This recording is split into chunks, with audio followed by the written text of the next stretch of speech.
Você já foi contagiado? Primeira parte. Comentário de Mari Persona.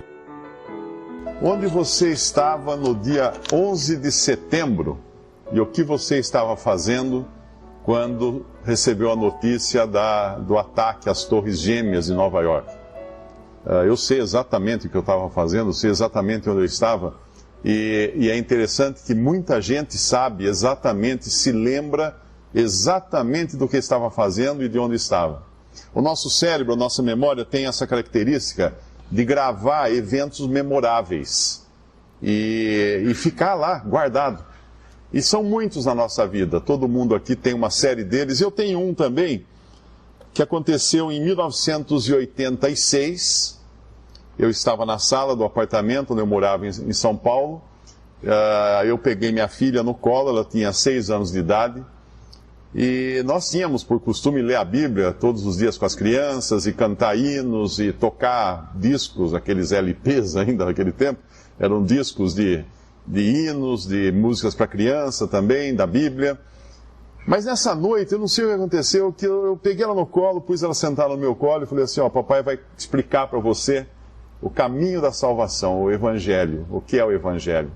E aí fui passo a passo, falando de Jesus, dos homens que são todos pecadores, que nós, por sermos pecadores, merecemos o juízo de Deus, mas Deus nos ama tanto que Ele não queria nos condenar de maneira alguma, então Ele entregou o Seu Filho para morrer numa cruz, para pagar os nossos pecados. E Ele foi até a cruz, Ele pagou os nossos pecados, e agora aqueles que creem nele, aqueles que entregam o seu coração a Cristo, tem a salvação eterna. Eu falei tudo isso, e aí teve a minha filha foi dormir, estava na hora de dormir, ela foi para o quarto, dormiu, eu fiquei na sala, daqui a pouco eu ouvi um chorinho assim no quarto, e a minha esposa foi no quarto ver o que estava acontecendo, por que ela estava chorando, e aí veio na sala contar que ela estava chorando, porque ela falou que ficou emocionada porque ela aceitou Jesus no coração dela. Então era uma coisa que uma criança pequenininha de 6 anos de idade entendeu aquela mensagem simples e creu em Jesus.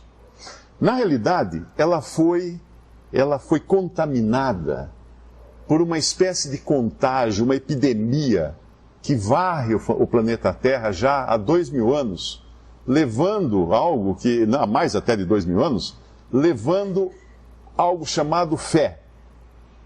Fé contamina. Fé é contagiosa. Eu tinha sido contaminado nos tempos de faculdade, através de um colega chamado Fernando, que pregou o evangelho para mim, em conversa informal, assim, não foi nada em cima de um púlpito, nada, em conversa informal. E ele me contaminou com essa mensagem, com a sua fé. E eu então contaminei minha filha, eu e minha esposa contaminamos minha filha. E minha filha agora contamina outros. Ela tem 2 blogs na internet, um em português e um em inglês, onde ela escreve mensagens para mulheres sobre a palavra de Deus, sobre o Evangelho, sobre as boas novas de salvação. E assim vai essa contaminação. Eu me lembro de um irmão norte-americano que já não está entre nós, e ele contando que um dia ele estava num voo nos Estados Unidos, tinha acabado de embarcar, o voo ainda não tinha saído, aí ele viu lá na frente entrar o Billy Graham, famoso pregador do Evangelho, e sentou-se numa poltrona, ele se levantou, foi até lá, cumprimentou o Billy Graham, falou assim, eu tenho o prazer de dizer a você que foi uma pregação sua que fez eu realmente entender a salvação, e agora eu sou um cristão, salvo por Cristo. Esse irmão veio muitas vezes para o Brasil, e viajava também por países da América Latina, ajudando muito em levar o Evangelho. Ele tinha sido contaminado pelo Billy Graham, e ele depois contaminou outros. Tem muitos outros que são, vamos chamar assim, netos do Billy Graham, né? Porque foram contaminados pela fé desse irmão. Então, isso é uma coisa que nós não sabemos o poder que existe nas mãos de uma pessoa que crê em Jesus, de uma pessoa que fala o Evangelho para outra pessoa. O poder contaminante, o poder de contágio que existe. Quando nós abrimos lá em Hebreus, no capítulo 13 de Hebreus, tem um versículo muito interessante, no versículo 7, Hebreus 13, 7, que diz assim: lembrai-vos dos vossos guias, os quais vos pregaram a palavra de Deus, e considerando atentamente o fim da sua vida, imitai a fé que tiveram. Tem uma outra versão que fala, lembrai-vos dos vossos pastores. Eu não gosto muito dessa outra versão, porque a palavra pastor foi tão deturpada, né? A palavra pastor hoje significa um cargo clerical, um homem que fica num púlpito, alguma coisa assim. Mas a ideia aqui é lembrai-vos dos vossos guias. Que guias? Aqueles que mostraram para você a direção. E uma pessoa que me mostrou o evangelho, ele é um guia para mim, porque ele mostrou uma direção. O trem anda em 2 trilhos, que são os guias do trem, que mostram para o trem exatamente onde é seguro ele permanecer. A rua tem uma guia de cada lado, ou sarjeta, que ela define onde acaba a rua, começa a calçada, e ela também salva a vida de quem está na calçada. Caso um carro perca a direção, ela vai bater a roda na guia, ou meio fio. Então tudo tem guias, e o guia é aquele que nos indica um caminho, uma direção a seguir.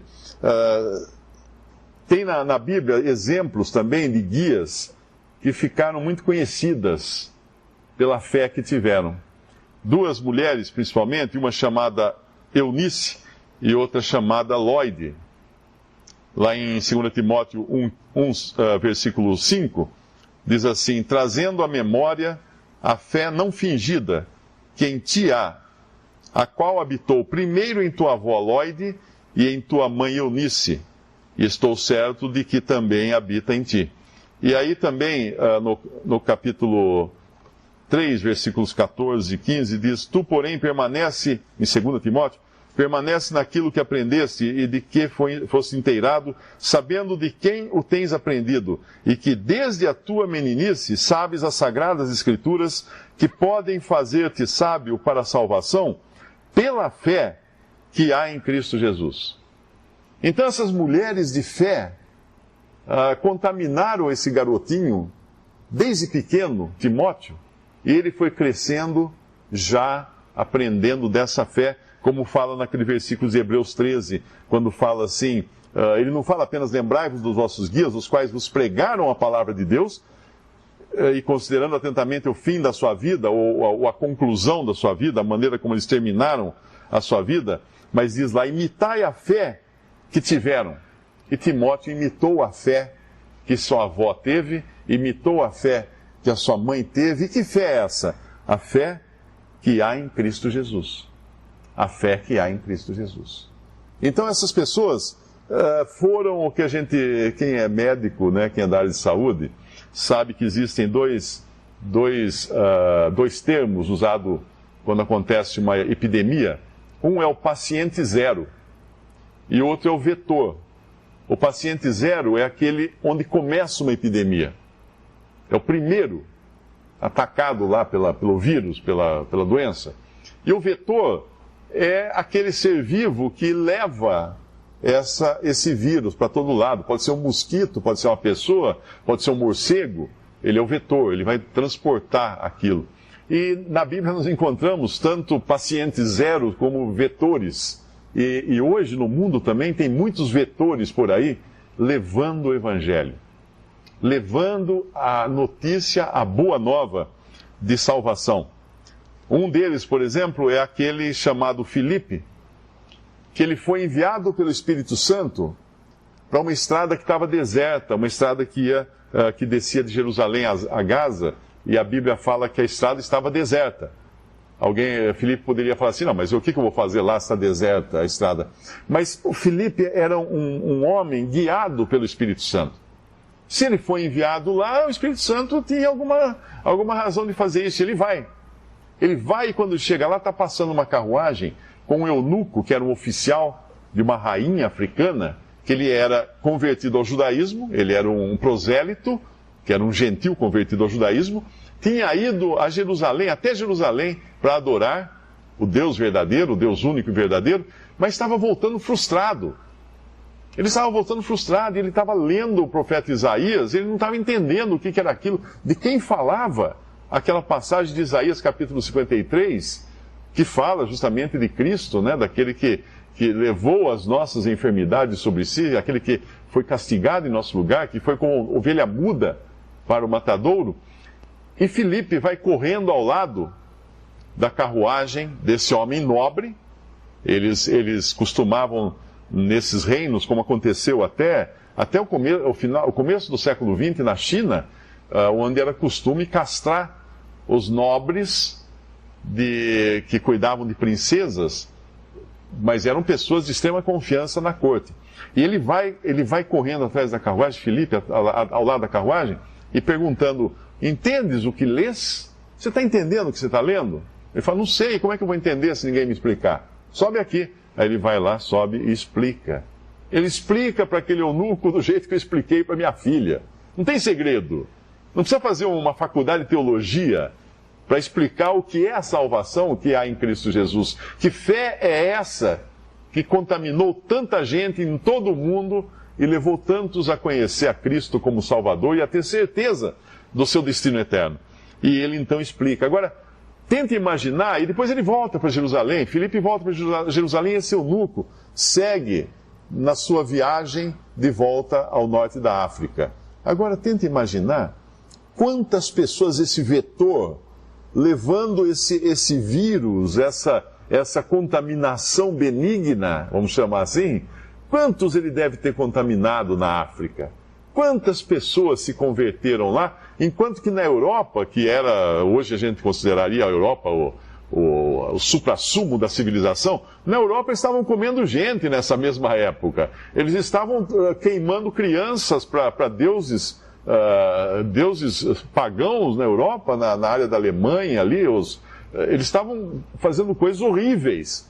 E na África, no norte da África, tinha um homem que era uma minoria, hoje a gente chama de minoria, né? Ele era negro, ele era eunuco, castrado, ele era gentil, ele não era nem judeu, e adorando o Deus verdadeiro, porque ele tinha sido contaminado por aquele vetor, que era Filipe. Agora, aqui esses versículos falaram de fé, a fé que havia em Eunice e Lloyd, a fé que havia nos guias, né? Lembrai-vos dos nossos guias que vos pregaram a palavra de Deus, imitai a fé deles, a mesma fé. Nós vemos ao longo de toda a palavra de Deus, tem um capítulo muito bonito em Hebreus 11, onde fala da fé e de todos aqueles que por fé creram no invisível, e Deus realmente reconheceu e recompensou pela fé que eles tiveram. Mas o que é fé? Qual a definição de fé? Alguém fala assim: eu sei, eu comprei um bilhete, hoje eu tenho fé que eu vou ganhar na loteria. Isso não é fé. Eu fiz o Enem, eu tenho fé que eu vou acertar todas. Não, isso não é fé. Se você não estudou, você vai errar. Não tem que ter fé aí não é fé. Porque isso é uma coisa lógica, racional, não é fé. O sorteio também não é fé, é probabilidades. Não tem que ter fé. Não é? Não vai mudar o número que cair lá na bolinha, a hora que cair na hora do sorteio do bilhete premiado. Não vai acontecer. Por mais fé que você tenha, né? Eu costumo brincar às vezes, quando eu estou dando palestra, eu falo em empresas, palestra de segurança, eu falo muito de segurança e de que segurança não é uma coisa que você deixe à mercê do acaso, né? Que, vamos torcer para não acontecer, vamos ter fé que não vai acontecer o acidente, quer dizer, se você não prepara tudo. E aí eu brinco com a plateia, eu falo assim: vocês acreditam no poder da mente?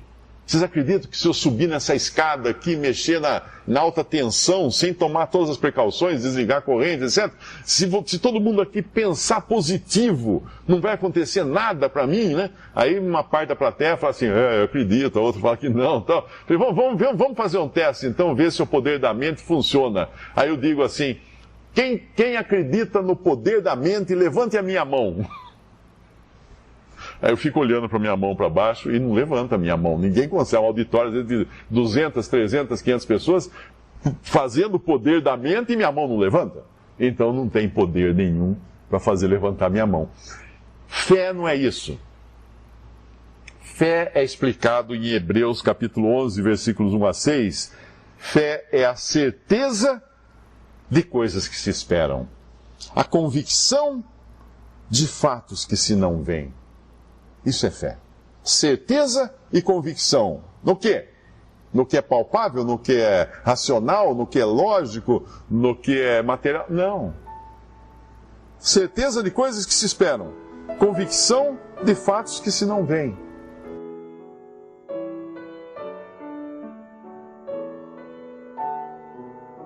Visite Respondi.com.br. Visite também 3minutos.net.